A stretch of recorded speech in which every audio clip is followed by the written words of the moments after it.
What is up, everybody? We are back here with another episode of Watching the Meta, who watches the people who watch the watchers watch the metagame.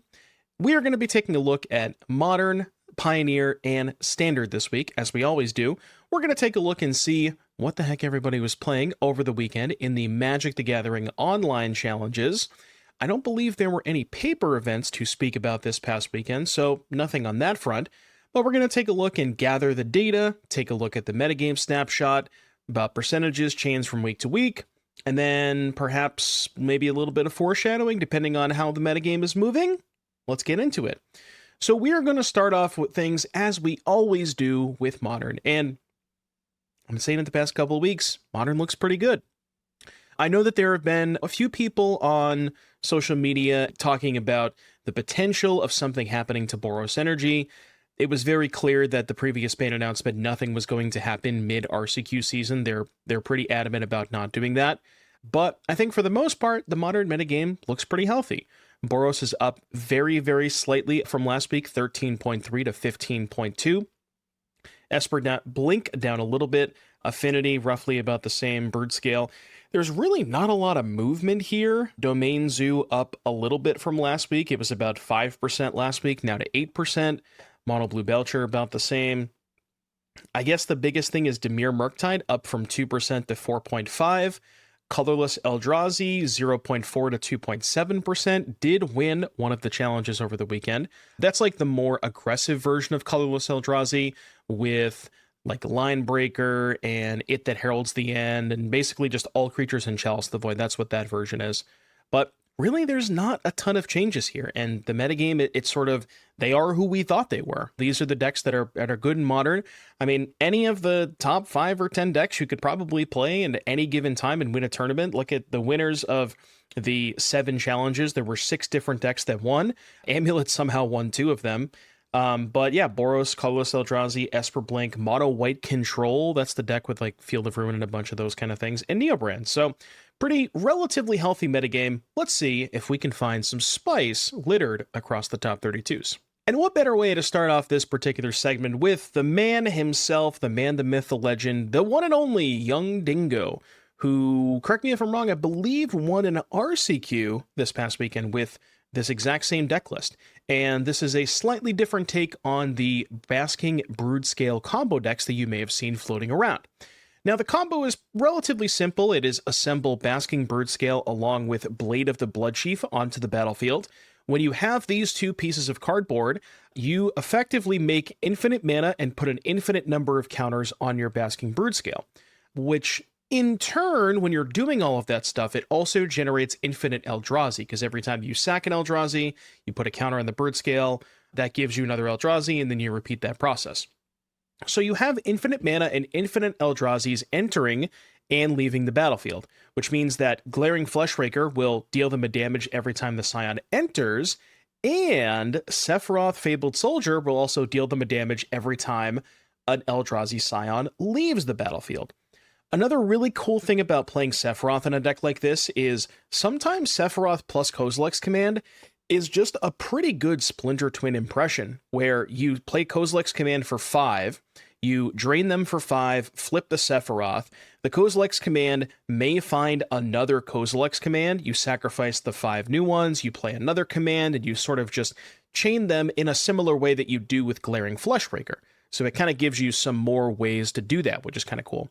We're still in Urza Saga deck to help find the Blade of the Bloodchief, and it's just a good utility card, getting like Vexing Bauble and Soul Guide Lantern. We have some acceleration with Halfling, which also helps the Sephiroth splash, because Halfling taps for black mana that can be cast for Sephiroth. And yeah, just a really clean looking deck list. A lot of 4-ofs. Llanowar Wastes is here as sort of a 3-color land where it can make colorless black or green. And overall, just a really clean looking deck list. Bravo, Dingo. Next up here from Manny2266, we have another Sephiroth deck, albeit this one a little bit different. So this is utilizing more of sort of the sacrifice theme to pair alongside Sephiroth, right? You have things like Stitcher Supplier, which you want to go to the graveyard, help mill stuff over, and fuel the graveyard more. You can mill over Bloodghasts, which you can then get back. And then the Bloodghasts are good things to sacrifice to Sephiroth. You have Marionette Apprentice to sort of do sort of like an alternate Sephiroth kind of impression, where every time a creature or artifact leaves, you drain your opponent for 1. And then you also have Gravecrawler plus Warren Soul Trader. Now, you may have seen these cards before. This is a way for you to go infinite, where you can sacrifice the Gravecrawler for a mana, or a treasure, I guess in this case, sacrifice the treasure, replay the Gravecrawler, because Warren Soul Trader is a zombie, and if you're doing that with a Sephiroth in play, you've drained your opponent for infinite. So it really is sort of like a combo deck that you're trying to assemble all these kinds of pieces, but you do have some ways to do that. With Birthing Ritual, which is similar to Birthing Pod. It's a weird one. It's like a Birthing Pod, but you can only use it once per turn in your end phase, which notably, it is kind of awkward because when you're doing the combo with Gravecrawler, if you have Gravecrawler, Soul Trader, Sephiroth, or like say you ritual into the third piece, you can't actually cast Gravecrawler on your end step. So you do have to wait that full turn cycle to do the combo again, which is kind of awkward. But Ritual does help you find the Soul Trader and the Sephiroth. Insight can help find that also while milling cards into the graveyard, potential Bloodghasts and things like that. Unearth can rebuy the combo pieces, and then Flare is just a good piece of interaction.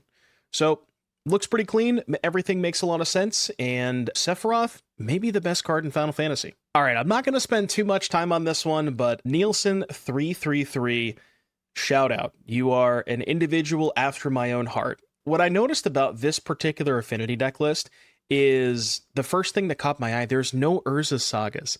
So I'm pretty sure Nielsen just took their affinity deck from 2019 and added 2 copies of Emery. Actually, was Emery out? Emery was out before Mox Opal got banned. They may have, well, no, I guess there's Kappa Cannoneer. I was going to say they just literally took their affinity deck from 2019 and played it.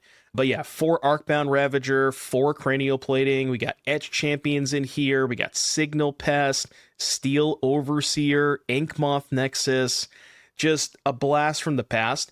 I can't imagine this is the correct way to play Affinity, so I wouldn't go out and purchase Inkmoths and Arcbound Ravagers if you don't have them, but just a good nostalgia trip, and I feel like it would be inappropriate to not shout out Nielsen for just bringing me back down memory lane. The last Modern deck I want to show you guys is from Killer Pop Zero in 11th place in the Modern RC Super Qualifier. This is a step up from Challenge. I believe this qualifies, as you would imagine, for the RC.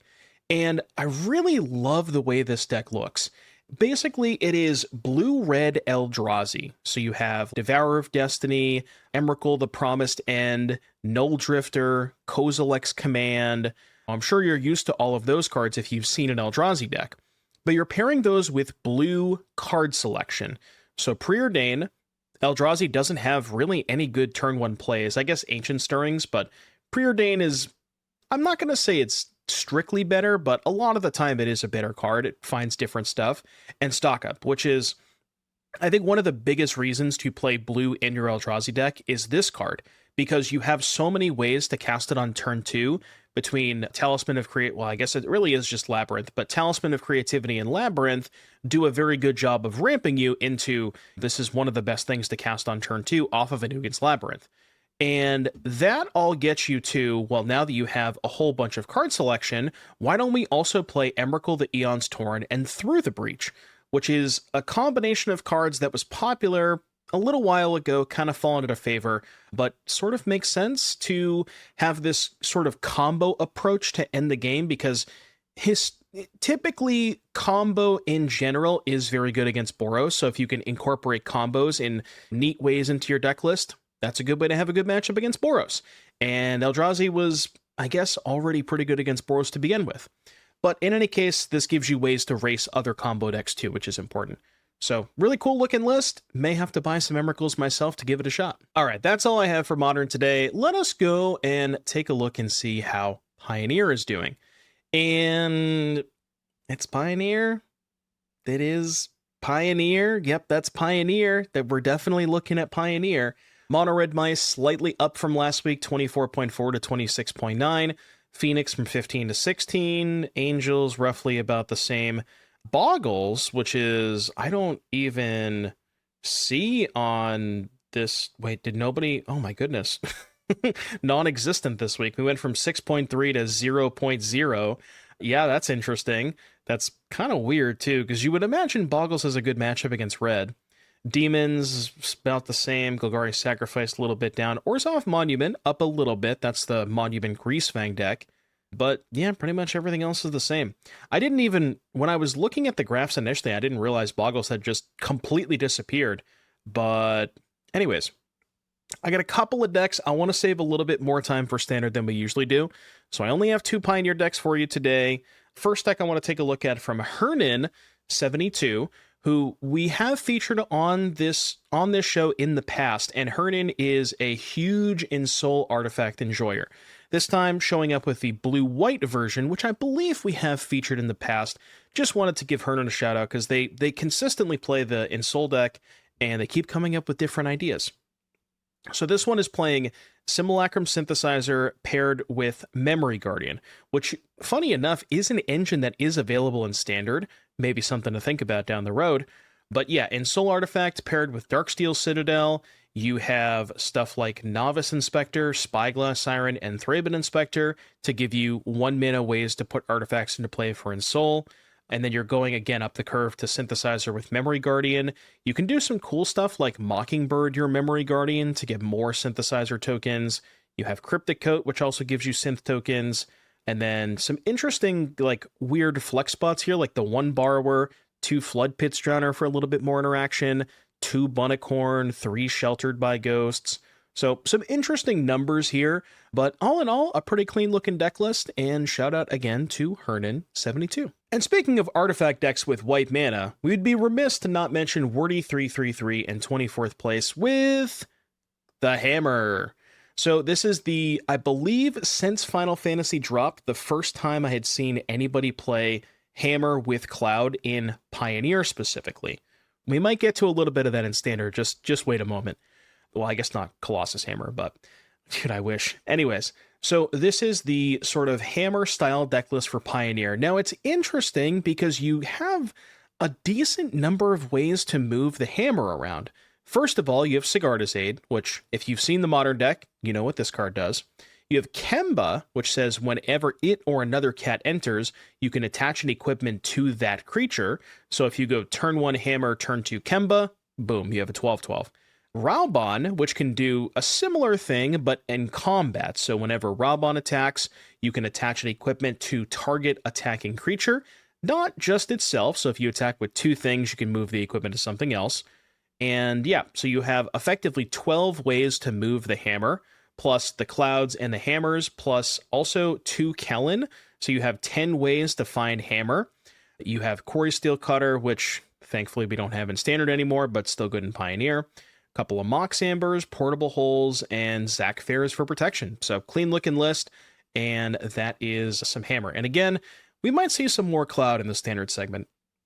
But that's all I have for you from Pioneer. Now let's get to the meat and potatoes of today's episode, Standard. And all I have to say is new format, Pog Champ. And indeed, that this is a new format. Now, I want to just preface this by saying I've seen some people talking about Dimir midrange and sort of its presence in the metagame.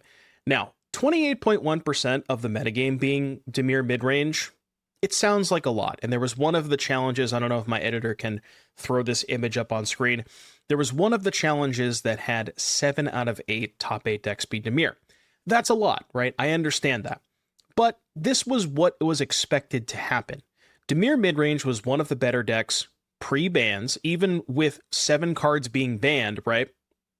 The fact that 7 cards had to be banned and Dimir was still a deck that you could play before the bans meant that it was going to show up after the bans because it didn't get a card banned from it. So couple that with it being one of the easier decks to play. The play patterns are fairly straightforward. There's not a lot. There's, you know what I mean? It's like you just kind of cast your discard spell and you play your Kaido. It's pretty straightforward. So it was expected that a lot of people were going to bring Dimir in the first week. We're not surprised by that. Give the format a couple of weeks to adjust and settle, and I'm sure that the numbers of Dimir will decrease significantly. But my goodness, what a difference in contrast. Last week, 47.5% mono red, 21% Izzet. Now, you'll notice these decks are in the first two red shades. They're there, but, they're not completely gone. So Dimir, 28.1%. It really is just a brand new format.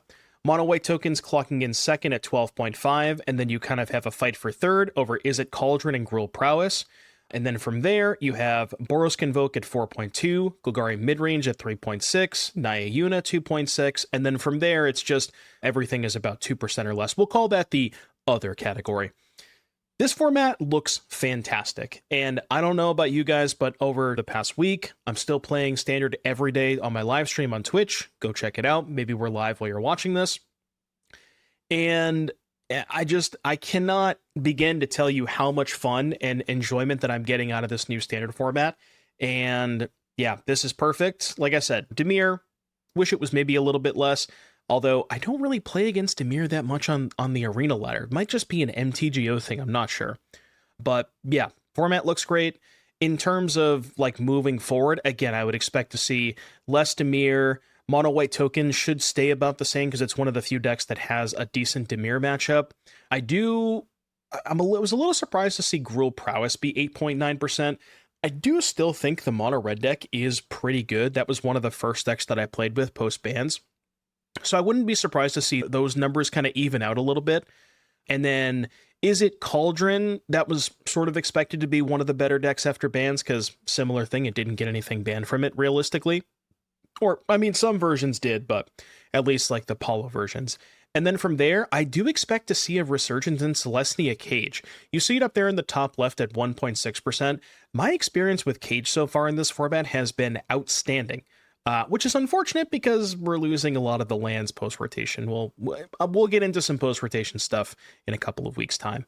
But let's look at some deck lists because I know that's what you're all here for. All right, I have 6 standard deck lists that I want to show you, and I sort of have it split up into 3 of some decks that we may have seen before, sort of just revamped with the ban list, and then 3 new-ish style strategies that you might want to be on the lookout in the future moving forward.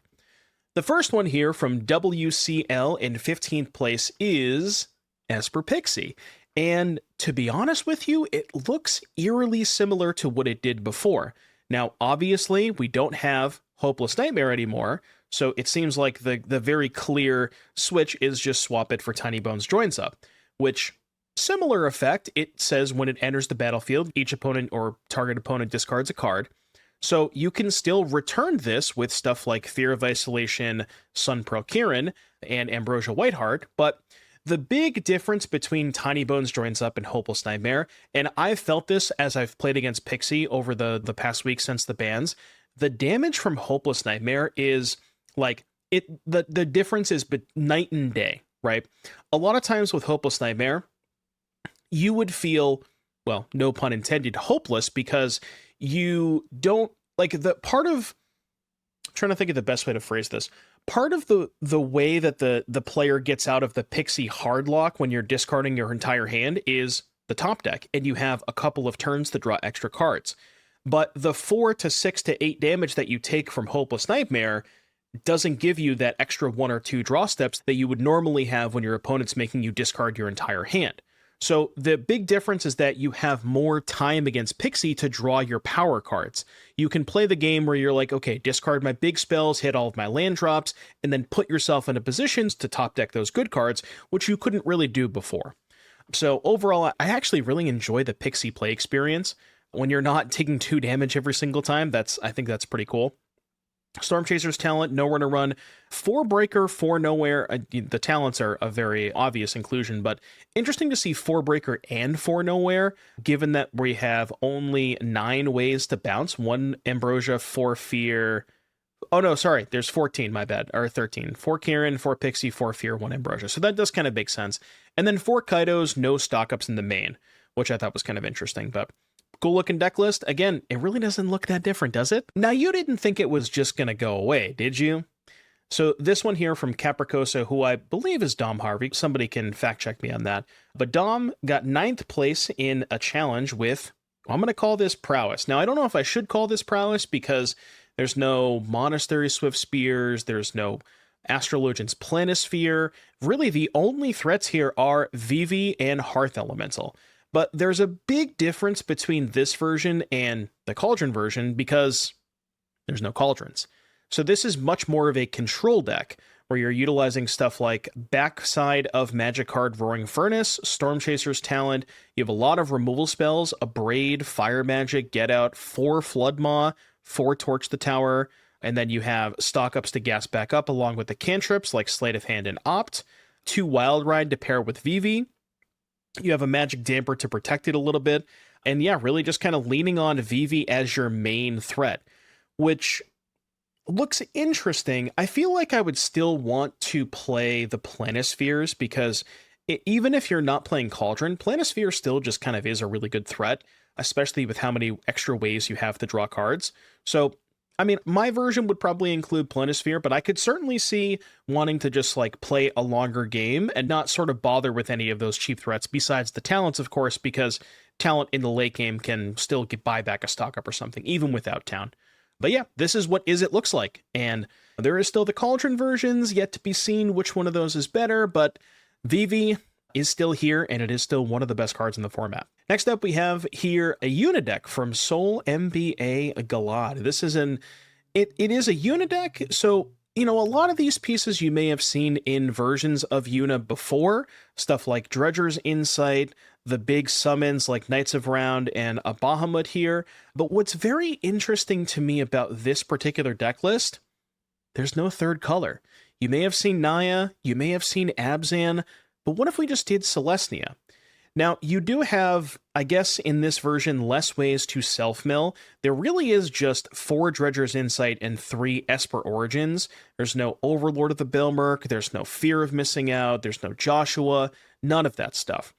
Instead, we're just kind of playing a ramp deck. 4 Hauntwoods, 4 Mistmoors. These are phenomenal cards because you can cast them for their Impending, which you get a discount on, 3 in the case of Hauntwoods, 4 in the case of Mistmoors, or you can just use the Hauntwoods to ramp into hard casting Mistmoors.